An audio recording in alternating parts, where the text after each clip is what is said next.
Hi, everyone. Welcome. Thank you so much for joining us for Prayers of Renewal, Biblical Inspirations in the Liturgy of Yamim Noraim. And I'm going to just quickly read the description. We often think of the liturgy for the Yamim Noraim as static words confined to the pages of the machzor.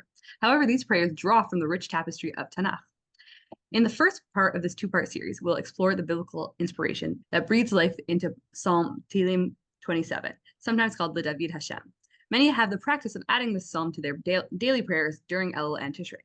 This Tehillim/prayer has intriguing intertextual parallels with the passages in Tanakh that describe a city of refuge, a connection that holds rich significance if we read the psalm as a meditation on guilt and responsibility. And a little preview for next week. In part two, we'll explore the passages from the book of Nehemiah that become climactic phrases used in Selichot, the prayer added during Elul and Yom Kippur.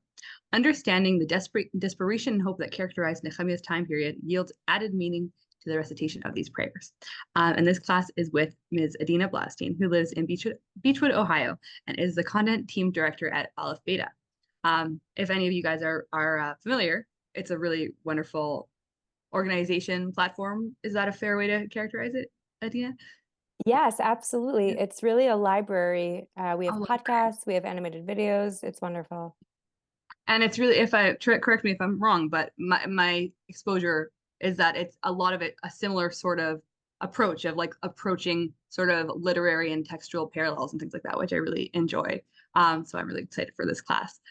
Seeing that sort of in the tefillah coming out, not just within Tanakh, but in tefillah as well. I'm excited for that.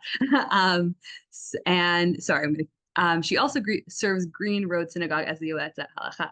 She has lectured widely, including for Case Western Reserve's Siegel College and the OU Nach Yomi program.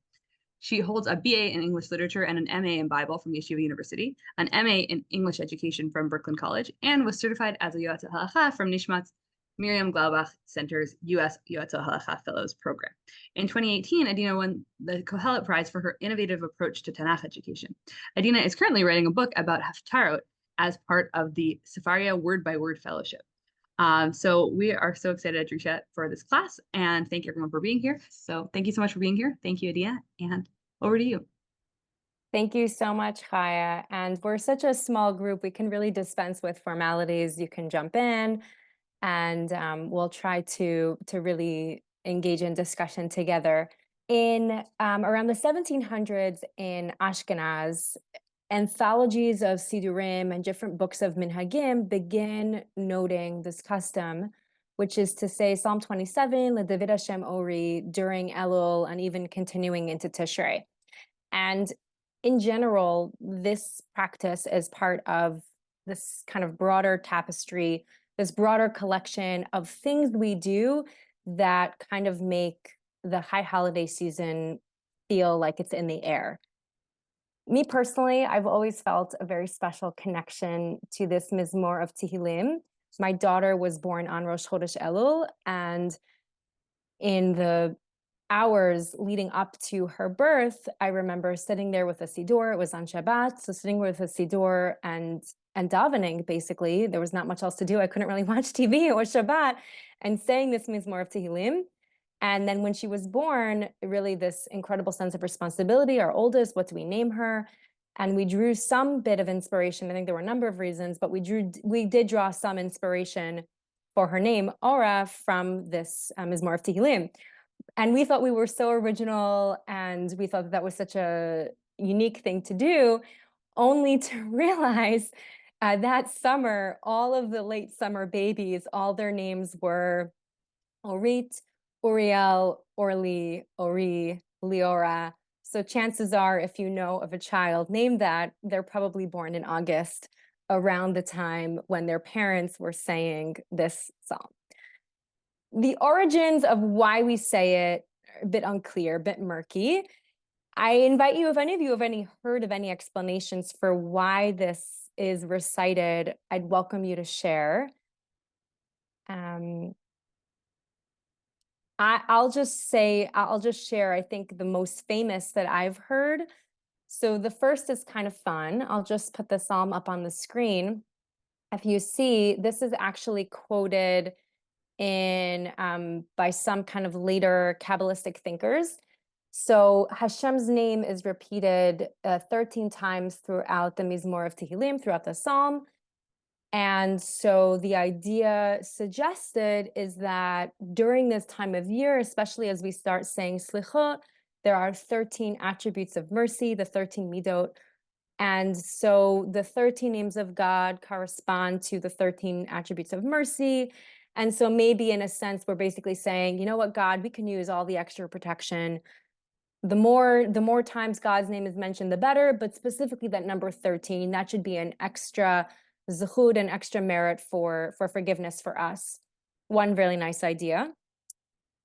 Another suggestion that I've heard is based on this Midrash Shocher Tov, which basically, we won't read it inside together, but basically suggests that these words, the David Hashem Ori V'Yeshi, God is my light, God is my salvation. The Midrash, which is quoted all over the place, basically says that Ori, the light, refers to Rosh Hashanah, and Yeshi, my salvation, refers to Yom Kippur, in a sense that these two high holidays, that's what's going to offer us salvation during this time period. And a third suggestion for the reason for this custom I've seen quoted for this explanation, I think we need to go all the way to the end of the psalm. So I'll go to the last part. If you see in verse 13, Pasuk Yud Gimel, Lulei ha'amanti l'rot b'tuv Hashem be'eretz chayim. There are all these dots over the lulei, this Masoretic note. And what is an explanation is suggested is that this little Masoretic note is a hint to us that we're really meant to read the word lulei backwards. And when you read the word lulei backwards, oh my goodness, look, it spells Elul. So you see, this psalm has a connection to Elul. So these are, I think, all very charming explanations, none of which really, I think, get to the explanation of what the contents of this specific Mizmor Tehillim has to do with this time period. And also, why do we keep doing it? In other words, any minhag, I think we're kind of used to the sense of minhagim start for various different reasons, but it's the staying power, it's the sticking power of a custom that really testifies to its strength. And I'd like to illustrate this for a moment by embarking with you on a bit of a thought exercise. So I'm sure we're not a very large group in this Zoom, but chances are, if you're in this group, you've probably already purchased your high holiday seats. You've probably already, especially with 3 days of Yom Tov ahead this year, thought a little bit about your Yom Tov menus. I'm sorry, I don't want to stress anybody out, but it's probably a good time to start thinking about that. Maybe you've all even contacted friends and family and thought about which meals you're hosting, which meals you're eating out, if you're lucky enough to be a guest somewhere. But have any of you thought about the mishloach manot that you're going to be giving, that you're going to be distributing on Rosh Hashanah? Nobody's thought about the mishloach manot. That hasn't made the list. Why not? Did you know that Sefer Nehemiah actually talks about the practice on Rosh Hashanah of distributing mishloach manot to those in need, people who don't actually have food for the holiday, literally to distribute packages of food around.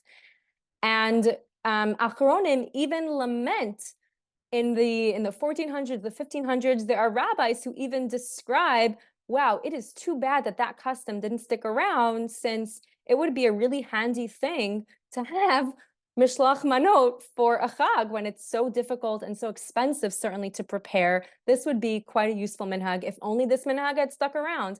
And for those of you who are going to be joining me next week, I'll be speaking a little bit about Selichot through the context of Sefer Nehemiah, and we'll touch upon this minhag a bit more, so just a plug for next week.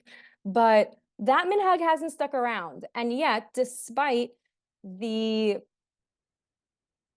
I would say, weak explanations that I've given for why this practice, why this custom of saying Psalm 27, all the several explanations, charming as they are, they don't really feel like they're really getting to the heart of anything truly meaningful. Despite that, this custom of reciting this psalm daily during Elul and into Tishrei is going strong. The chapter itself certainly feels so meaningful, but why? What is the meaning coming from? And even to just kind of play devil's advocate, there are so many powerful mizmorim of Tehillim. Maybe reciting any other mizmor would be just as powerful during this time period. Is there something unique, something special about this psalm that speaks to this time period in particular and can kind of help us frame and help us prepare for Rosh Hashanah, for Yom Kippur, go through the beginning of Sukkot? What's the sticking power of this minhag? So to answer these questions and hopefully derive a bit more meaning from this psalm, what I'd like to do is read through the psalm twice. And the first time, I just want to try to understand the psalm with you on maybe slightly beyond the surface level and just consider the ways in which it casts the narrator. And let's study this together. So on the screen, I'll go back to the first few verses. Le David of David, a psalm of David. Hashem ori v'yeshi mimi ira. Hashem ma'oz chayai mimi efchad. And you can see these collections of couplets, these parallel phrases. God is my light, my help, of whom shall I fear? God is the stronghold of my life, whom should I dread? And you can see these parallelisms of mimi ira, mimi efchad. That's biblical poetry in action, not rhyming words, but in a sense, parallel phrases embedded within the same verse. And as verse 2 and verse 3 continue, we cast the narrator. We can call the narrator David. That's certainly what the psalmist is suggesting is the narrator. So I think as readers, we can assume that.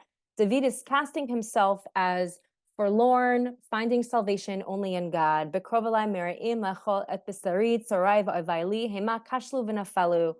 Evil men assail me, attempt to slander me, gets very graphic, attempt to devour my flesh. Only God can be my salvation in this time period or in this state. Im tachaneh alai machaneh lo ira libi, im takum alai milchama bezot ani voteach. Even if an army, not just one man or not just a few people, an entire army comes out to get me, my heart has no fear. I'm still confident. Presumably, God is the source of this confidence. And I'll just point out, this idea that God's light is assuring deliverance or providing salvation is not unique to this chapter of Psalms and certainly not unique to Tanakh. Yeshayahu speaks about this. During Birchat Kohanim, we speak about this sense of God's light as a metaphor for God's salvation. So the narrator opens by describing his trust in God. And then the desire of the narrator of David becomes articulated more as something a bit more specific. That aside, it's not just that God's light or the narrator's own trust in God is providing deliverance. Verse 4, he has a desire, he has a request. There's one thing he asks, one thing he seeks. Shifti b'veit Hashem kol yemei chayai, lachazot b'noam Hashem uvaker behechalo. I'd like to live in the house of the Lord all the days of my life, to gaze upon the beauty of the Lord, to frequent his temple. So he's imagining the temple as this protective refuge. A little bit confusing because there's no temple during David's lifetime. So is this meant to be the tabernacle, the Mishkan? Is this just meant to represent David's hope that maybe one day a temple will be built and that will be the protective refuge? Is this a later author ascribing this psalm to David? Again, unclear, but the narrator's hope definitely seems to be a desire to basically spend the rest of his life going on pilgrimage to the temple, and while he's there, bringing korbanot. He describes the temple in Pasuk Hey, Ki etzpaneni besuko b'yom ra'ah yasirini b'seter halo b'tzoyi romameni. His temple will be like a sukkah to me, sheltered in his pavilion, right? And interesting that we continue reciting this psalm through Sukkot, right? We don't just stop before Sukkot, so it has some resonance there as well. Granting me protection, b'tzoyi romameni, raising me high upon the rock. V'ataya rumoshi, and now my head is held high. If I can just stay in the temple, al oivai sivotai. Wow, I really one-ups my enemies. I'm high above them. And in this temple, as b'cha ba'alo, I'm gonna give sacrifices. Zivchei truah, I'll bring, in a sense, thanksgiving, ashira v'azamar laHashem, and I'll sing songs of joy and chant hymns of praise to God. But the narrator doesn't stop there. Some doubts begin to creep in, despite the fact that he's declared that God is his salvation, he has God's light, what does he have to fear? And despite the fact that he has already said he wishes he can stay in the temple for the rest of his life, he has this bakasha, this request, if only I could stay in the temple for the rest of my life, there I'll be safe. You can slowly start seeing in this last section that his resolution and his confidence begins to break down a little bit. And you see these doubts start to emerge in a heartfelt prayer. Shema Hashem kulia kravachaneni v'aneni. Oh God, if I'm praying to you, please answer me, right? Have mercy on me, answer me. Lecha amar libi bakshu fanai et panecha Hashem avakesh. My heart is saying, I seek your face. Can I see your face? There's this doubt that I'm trying to get close to you, God. Am I really able to seek you? Am I really going to find you? And again, imagery of the face again. Al taster panecha mimeni. Please don't hide your face. Al tat bi'af avdecha ezoti hayita al techeni v'al ta'azimeni elokei yish'ini. Don't thrust aside your servant in anger. You've always been there for me. Don't forsake me now. Don't abandon me now. And a stark contrast that God, you won't abandon me. And a very difficult image and reality to think about, that the narrator says, Ki avi v'imi azavuni v'Hashem yasveni. Even my parents have abandoned me. My father and mother have abandoned me. God has to collect me. God has to take me in. And as the narrator continues, from this fear that just like his parents have abandoned him, hopefully God won't abandon him, the narrator now starts building up his faith again. And his prayer continues, please show me your way, lead me on this path. I have enemies all around me, so lead me on a good path. So just want to point out how strange it was that in an earlier section, he was very confident that he was in the right place. He was in the temple. He was just going to spend the rest of his life, basically bringing sacrifices to God. And now the narrator's somehow on the road again and saying, God, you have to lead me the right way. So some movement again over here. And the enemies who he had said he was protected from in the beginning are now all around him. His watchful foes are all around him. And a fervent prayer, all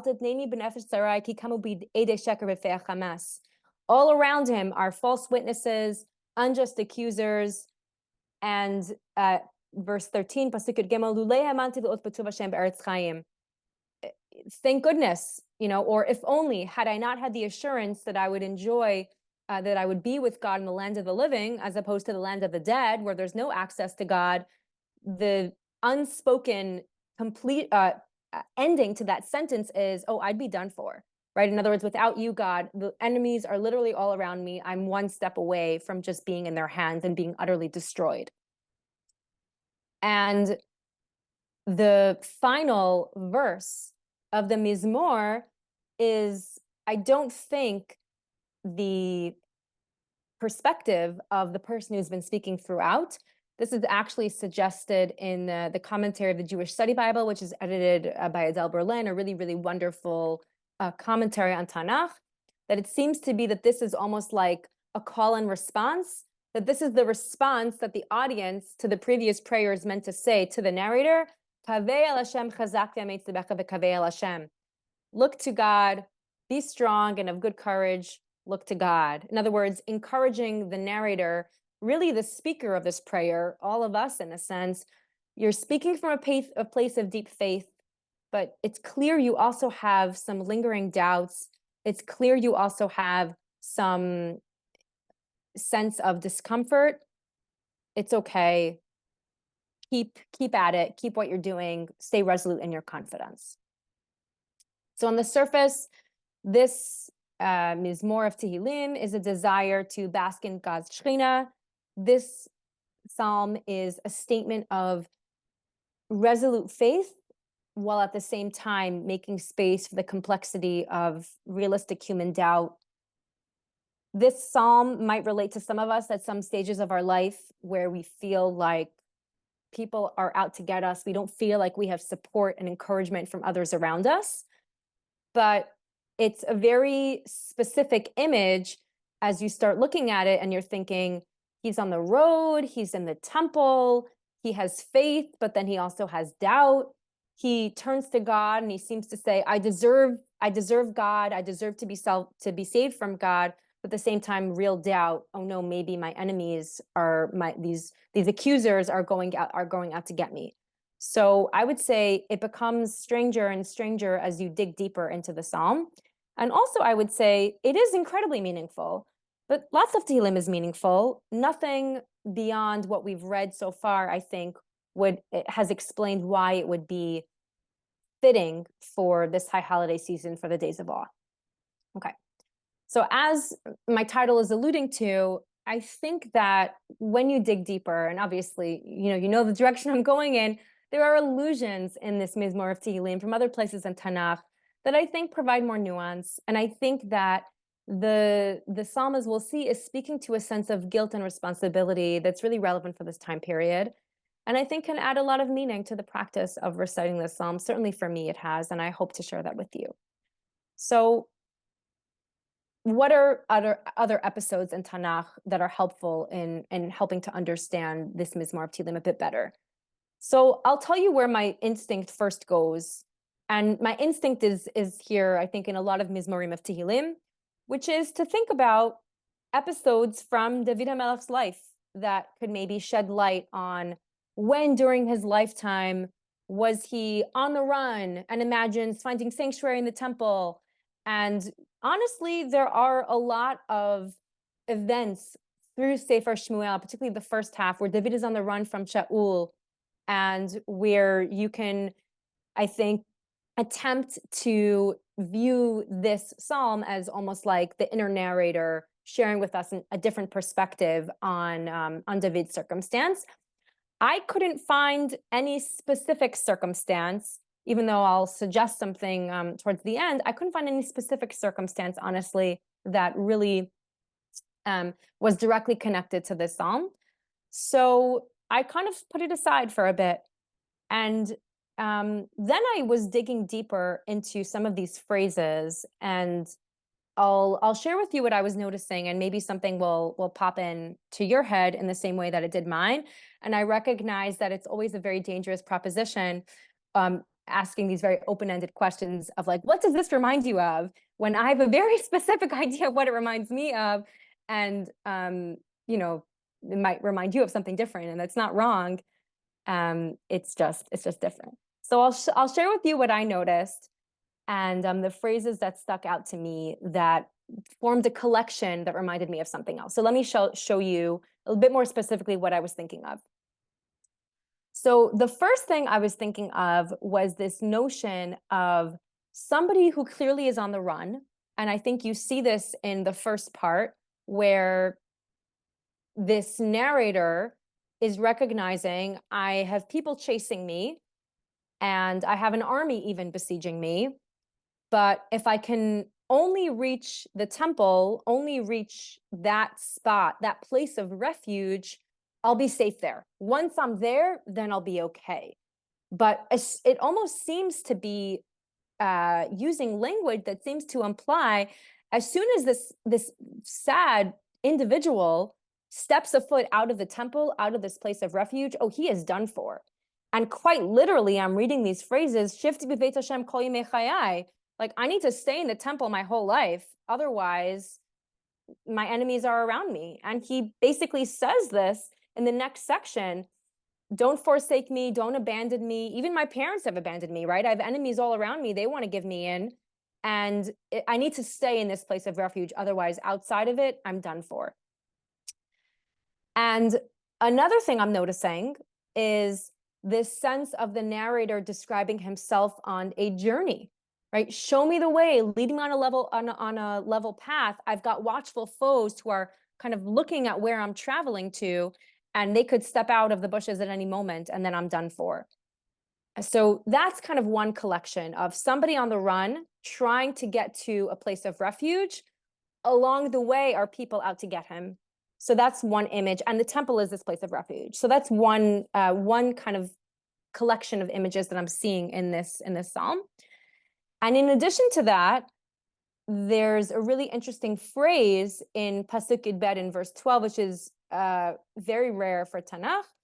Kikamu bi Eidei Sheker v'Feach Hamas. This idea of an Eid Sheker or an Eid Hamas, a false witness or an unjust accuser, is a very specific label that is, I think, also a piece to this story. So all of these things together, this notion of so many words for enemies, it's funny, like, what's the old joke? Like, Eskimos have a lot of words for snow.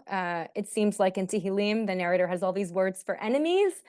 But this collection of all of these words, I have so many enemies around me, I need to get to this place of refuge, and the refuge is a built temple. All of these things together, to me, drew me to something specific, actually, from Parshat Shoftim, which we read just a few weeks ago.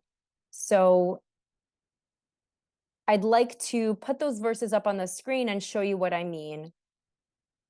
And we'll see if you'll be convinced by this allusion. Okay.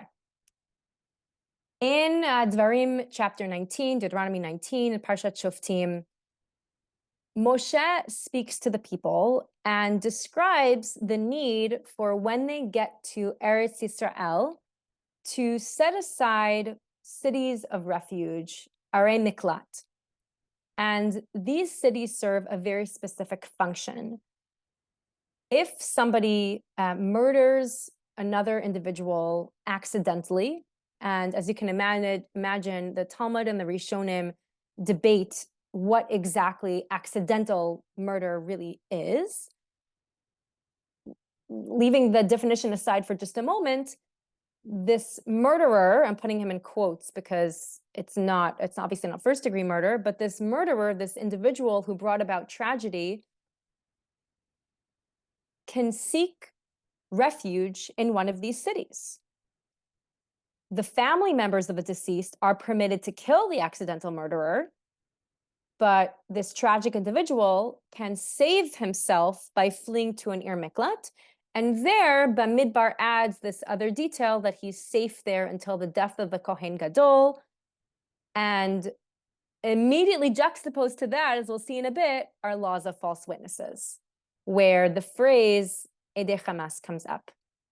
So I'm seeing all this together, and I'm seeing a broader story start to emerge where I can't help but think that the narrator in the psalm, David, you want to call him, is thinking about ways in which the temple is functioning like an Ir Miklat. The temple is his place of refuge. And fascinatingly, there are examples in Navi of how the altar, the Mizbeach, or the Mishkan actually did function in that way. And not just that, examples from around the time of David, right after David's lifetime. So Yoav and Adoniyahu, I don't think it's by accident that the prophetic narrator shares these episodes with us. David on his deathbed instructs Shlomo to dispatch a few individuals. Among them are Yoav and Adoniyahu for their participation in rebellion during David's lifetime. And this is the first chapter of Sefer Melachim, and the second chapter where basically David turns to Shlomo and says, you're a man, you're going to have to be king when I'm gone. And how are you going to show that you're really a man and you're going to take care of this unfinished business? And these individuals, Yoav, Adoniyahu, they each try to seek refuge within the temple, grabbing onto the horns of the altar. And in a sense, basically showing that they're attempting to create a place of refuge within the temple. Shlomo does not allow for this. Shlomo actually purposefully tells his guards, no, maybe the temple can function this way for some individuals, but they are not innocent. They're not accidental murderers. You need to, I mean, he doesn't say all those words, but he basically says, haul them out, right? We're not going to allow them to seek refuge in the temple. But what those episodes, I think, show is the expectation was they never would have run and grabbed onto the horns of the altar without this assumption that the temple could act in that manner. So that's really interesting. The temple acting as an ir miklat. That's what the Mizmor of Tehillim seems to be describing, which is that David is basically saying, I'm going to seek refuge in the temple. And if I'm there, I'm safe from the enemies around me. David is describing, I'm a dead man if I can't remain in my place of refuge. And that's definitely the experience of the accidental murderer. And I'll kind of share one more thing. Take a look at, I left Dvarim 19, Deuteronomy 19 up on the screen. Moshe says, Shalosh harim tavdilach betoch artzacha, asher Hashem lokecha noten lecha larishta, tachin lecha haderech. You should survey the distances. V'shilashta et gvul artzacha, asher yanchilecha Hashem lokecha, v'haya lanu shama kol ratzach. You should divide your territory into a few parts, and every territory needs to have an ir miklat. And the Gemara actually adds onto this that the expression of these verses from a halachic perspective was that the arei miklat, these cities of refuge, there needed to be almost like a sense of equidistance, that any individual in any location couldn't be farther than a certain amount from an ir miklat. And signs for ir miklat, what tachin lecha haderech really means, in other words, make the way, literally carve out the path, or set up the path, is that there needed to be very clear signage. I always get frustrated when I'm traveling in a different city and the highway signs, the highway markers aren't laid out and aren't clear, because it's a public service. And in a sense, the Gemara says they would have very clear signs, ir miklat, 3 kilometers. I'm assuming that they used kilometers back then also. I'm in Israel, but I doubt it. And it was in a sense a public service. And you can almost imagine this very unfortunate individual, if you have the great misfortune to have brought about calamity and someone's death, and you're now running away from the deceased person's family member who's out to get you, out to kill you, and you're going to the ir miklat, how every step of that perilous journey would have been. And you see that alluded to, I think, in the Mizmor of Tehillim as well, in verse 11. Horeini Hashem darkecha unecheni barach mishor laman shorai. This idea of, I'm on a journey, oh God, show me the way, because I need to get to the temple, otherwise I'm stuck. So in a way, this psalm, in a sense, becomes a story of a person on his journey to the place of refuge, having just committed accidental murder. And it's a perilous journey. And I've even seen suggested by certain Bible scholars that maybe in ancient times, this psalm would have been recited by somebody who was actually on his way to an ir miklat, that this would have been, in a sense, the psalm to recite as you enter the city, because of, in a sense, the story that it's telling. But that's not all that I think is alluded to in this Mizmor of Tehillim. I mentioned this other rare phrase that I think also relates to Parshat Shoftim, where the narrator says, "Hikamu bi edei sheker v'fer chamas." Don't, God, protect me, I have all around me, or literally have gotten up against me, false witnesses and unjust accusers. This idea of a witness doing chamas, the idea of a witness coming and doing chamas appears in only one other time in Tanakh.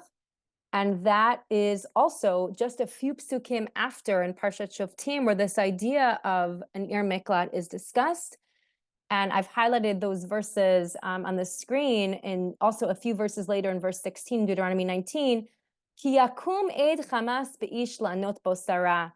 And so you see the language of lakum and an eid chamas. The idea of a witness doing chamas, it's actually right after the discussion of an ir miklat. when the Torah describes, this is the broader context, the Torah describes what happens if witnesses were to conspire to frame an innocent individual with false testimony. And Chazal call this Edim Zomamim. And if somebody does this, if somebody basically constructs this farce of a testimony and gives this highly incriminating yet false testimony, the Torah goes on and basically says, if the judges in the course of their investigation find out that the witnesses have conspired and completely framed this innocent individual, they do as what shall be done to them is what they scheme to do. And this is one example of an eye for an eye, a tooth for a tooth, which Chazal interpret as a monetary fine. But basically, these are the laws of Edim Zomamim. And so the imagery in the psalm, I think, just became even more complex, where it seems like the psalmist is purposefully drawing our attention to this notion of an ir miklat and drawing our attention to this idea of Eidei Chamas, Eidim Zomamim, this idea of false witnesses, and is taking these two halachic scenarios, one of, accidental murder, somebody's got to flee to an ir miklat, and another scenario of, let's say there's false witnesses who conspire against an innocent individual, and drawing them together in this mizmor of Tehillim. And it's a collection of references. What I'd like to do now is to try to piece together, why would the psalmist reference these episodes, and how does this help us find some meaning, I think, in reciting this psalm? So what I'm suggesting now is obviously speculative, because to understand, to try to get into the head of why a narrator, why a prophetic author is doing something, who could know? So they'll take it with a grain of salt. But for me, when I saw these references, I started to think about the notion of guilt and responsibility in each of these halachic scenarios and how they function a bit differently. So let me explain what I mean a bit more. Let's start with the second scenario. False witnesses, a horrible circumstance, right? False witnesses conspire against an innocent individual. So this defendant, he is completely innocent. He has done nothing wrong, and yet horrible people have conspired and are framing him for something he didn't do. He is like the victim of a society that's completely lost its way, a society that's completely degraded. Witnesses who are practicing Hamas. Hamas is the word used to describe the generation before the flood, a society that has completely lost its way. That's these witnesses. That's this society, really. And this defendant, completely innocent. And yet, wow, he is the victim of this cruel, horrible, degraded society. On the other hand, though, in slight contrast, when you think about the scenario of an ir miklat, it's really interesting because the focus of the scenario of the ir miklat is this accidental murderer. And he's a tragic individual who's brought about the death of another party. And Shoftim basically says the family members of the deceased are allowed to kill this accidental murderer, yet we're setting aside ir miklat because we're giving this guy a chance to save himself. So is this guy innocent or is he guilty? If he's innocent, nobody should be allowed to touch him. And if he's guilty, the court should step in and put him on trial. So it's a very strange scenario.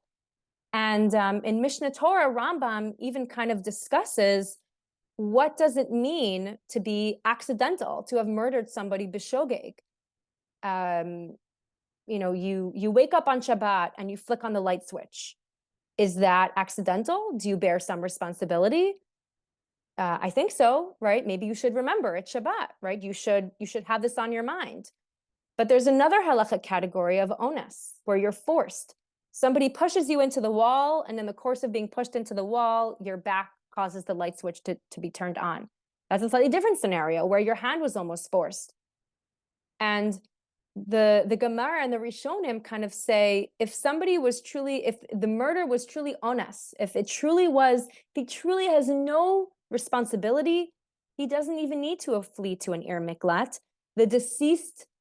The members of the family of the deceased should not have any claim on him. So in a sense, what the Rishonim and the Gemara kind of do when they interpret this scenario is they're basically saying this accidental murderer does bear some responsibility. He is liable. It's not premeditated. He didn't conspire to kill somebody, but there is some sense of responsibility that he bears. In a way, maybe we're almost thinking if he would have been just a little bit less careless, there would still be this precious human life alive. He might not be guilty of murder, but he's not completely innocent. And so in a way, these two scenarios in Parshat Shoftim are in a way, I think, noting different ways that society can kind of fall apart, and ways that people need to seek to take responsibility. And what I find so incredibly inspiring is that both of these images are in this psalm, where David, the narrator, is positioning himself. On the one hand, he's the accidental murderer, but he's also saying false witnesses conspired against me. What he's basically saying is, I think, an incredibly complex statement that I completely relate to, which is, I'm completely innocent, yet I think I also bear some responsibility, right? David in this psalm never says I'm completely innocent. He says, people are hunting me. He says, God, save me from those around me. He's acknowledging, oh God, I'm truly innocent. I'm innocent. I'm innocent. Please allow me to stay in the temple. But maybe there's some responsibility that I share in creating the scenario that led me to seek refuge in the first place. And honestly, when you think of David's life and how events are described in the book of Shmuel, throughout it all, yes, he is innocent. He is hunted, he is persecuted, but he is most definitely responsible. And the temple, the very place that in this psalm he describes desiring to seek refuge in, he cannot build because he has blood on his hands, because he has played a role in the escalation of tensions, and he must face up to the responsibility of the broader impact that his actions had on society. So this is a much more complex prayer, to turn to God in a place of begging for sanctuary and salvation, but at the same time acknowledging I'm innocent, but I'm also responsible. And I think that's what we do this time of year as well. Isn't it strange? We do the whole tshuva thing together at the same time. It would make so much more sense if you have something you need to make amends for, just do it throughout the year, right? But we do it together. We do it together as a society. Why is that? I think the answer is obviously that it's a sense of we're reminding ourselves of the communal journey we're all going on together. The risk is that as individuals, I think individuals, we can all view ourselves as innocent, maybe even the victim of society, maybe even the victim of all the injustices around us. But what this psalm, I think, is reminding us is we bear responsibility. Each of us bears responsibility for the degradation of the society around us. It's not only that there are Edei Hamas against us, it is also that each in our own way, we seek God's presence because we need a place of refuge from the responsibility that we have. Of course, none of us is so evil and so degraded and guilt-ridden, but we all have responsibility for the ways in which we've contributed, b'shogeg, accidentally, for the erosions in our community. And each of us then has a role to play in creating a society that brings out the best versions of each other, and one in which we all truly can seek to live in the house of God all the days of our life. That's the conclusion of my presentation. I welcome your questions, your comments, and your feedback. And for those of you who are so inclined, I look forward to seeing you next week. Thank you so much, Adina. If there are any questions, I'm going to just give a few minutes or as much time as people want. I think we're fine. Okay. It looks that way. Thank you so much, Chaya, and good night to all of you. Goodbye. Thank you so much. Thanks to everyone who joined us. And feel free to go over to drisha.org/classes to check out all of the many other wonderful classes that we have going on. And we look forward to seeing you again next week. Thank you very much. Have a good week.